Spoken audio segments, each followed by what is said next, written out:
Hello मेरे प्यारे साइंटिस्टों, तो कैसे आप सब ठीक ठाक। उम्मीद करता हूँ कि आप सब खैरियत से होंगे। A very good morning, evening, afternoon, where you are this beautiful lecture.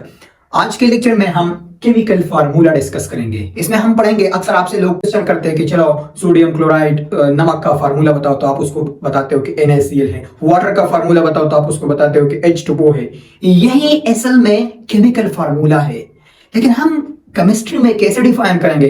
अगर एग्जामिनर हमसे पूछे कि केमिकल फार्मूला क्या होता है, तो हम क्या कहेंगे कि H2O का फार्मूला जो है ये वाटर का है, NaCl फार्मूला है साल्ट का, नमक का। हम ऐसा आंसर देंगे। अरे भाई, मैंने क्वेश्चन किया है कि केमिकल फार्मूला है क्या, ये बताओ। तो ये पढ़ते हैं। तो देखो, मैंने जस्ट लिखा the symbolic representation of a substance is called chemical formula.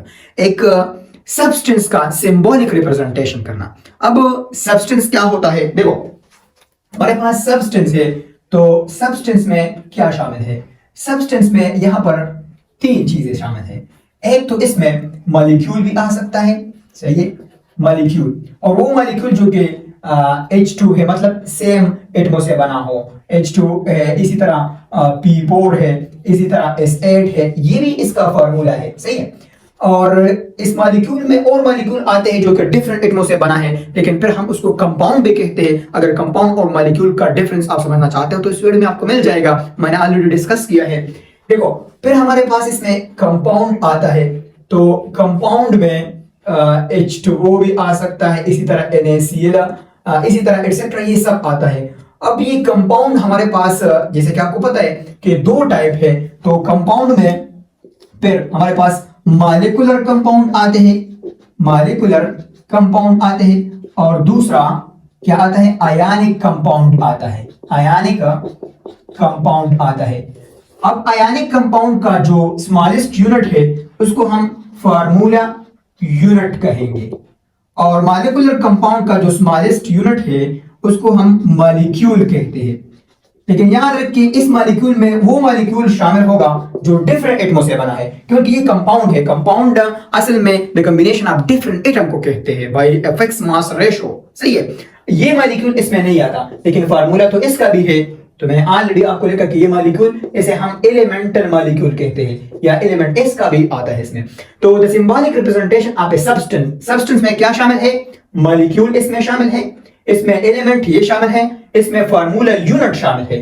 तो तीन चीजों का सिंबॉलिक रिप्रेजेंटेशन हम करेंगे, मॉलिक्यूल का, फार्मूला यूनिट का, और एलिमेंटल मॉलिक्यूल, जिसे हम एलिमेंट भी कह सकते हैं, उसका सिंबॉलिक रिप्रेजेंटेशन करेंगे। तो इसको हम केमिकल फार्मूला कहते हैं। अब देखो, एक कंपाउंड है और हम इसको कहते हैं कि हमारे पास साल्ट। चलो, साल्ट का फार्मूला बताओ। सब्सटेंस है यहाँ पे, सब्सटेंस, और यहाँ पे मैं इसका फार्मूला लिखूंगा कि ये इसका केमिकल फार्मूला है, सब्सटेंस, और ये केमिकल फार्मूला है। तो देखो, हमारे पास सब्सटेंस है। अगर आपसे कोई क्वेश्चन करे कि आपके पास साल्ट है, देखो साल्ट है, नमक है, इसको हम सोडियम क्लोराइड बोलते हैं, सही। सोडियम क्लोराइड, नमक जो साल्ट है इसका नेम है सोडियम क्लोराइड, सही है। तो सोडियम क्लोराइड है। अब इसका केमिकल फार्मूला मुझे बताओ। तो इसका केमिकल फार्मूला आपने किस तरह लिखना है? देखो, सोडियम है, तो सोडियम तो एक एटम है और इसका सिंबल है Na, ठीक है। तो आपने उस एटम का सिंबल लिखना है। सिंबल क्या होता है? एक एलिमेंट का शॉर्टेस्ट रिप्रेजेंटेशन है, एक एलिमेंट का एब्रिविएशन है, first letter, first two letter, ये होता है।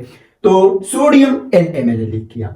अब आप कहोगे कि ये तो Na लिख किया, ऐसे क्यों नहीं लिखते? तो मैंने ऑलरेडी एलिमेंट के कंसेप्ट में किया है, वो आप वीडियो आप देख सकते हैं। तो सोडियम Na, क्लोराइड मतलब क्लोरीन, तो NaCl मैंने लिख दिया।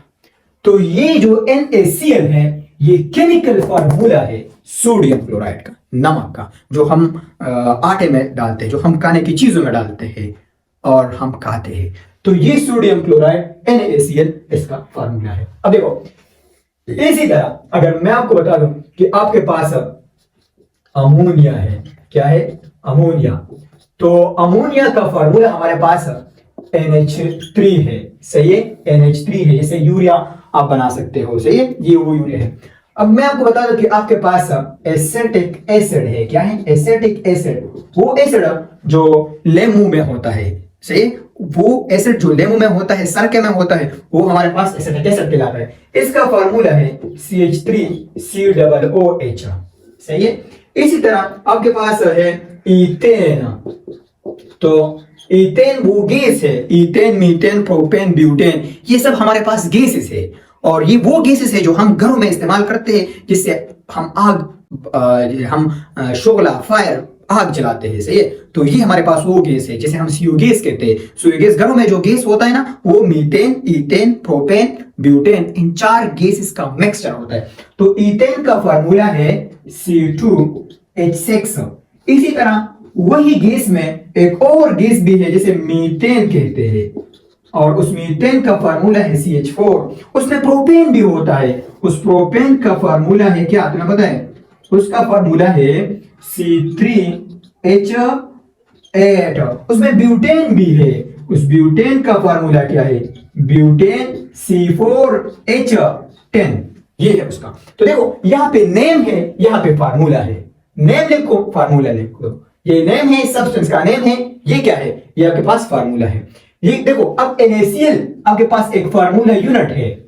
सही है। ये आपके पास एक मॉलिक्यूल है। सही है। अब इसी तरह फास्फोरस, फास्फोरस का फार्मूला क्या होगा? फास्फोरस गैस है आपके पास। फास्फोरस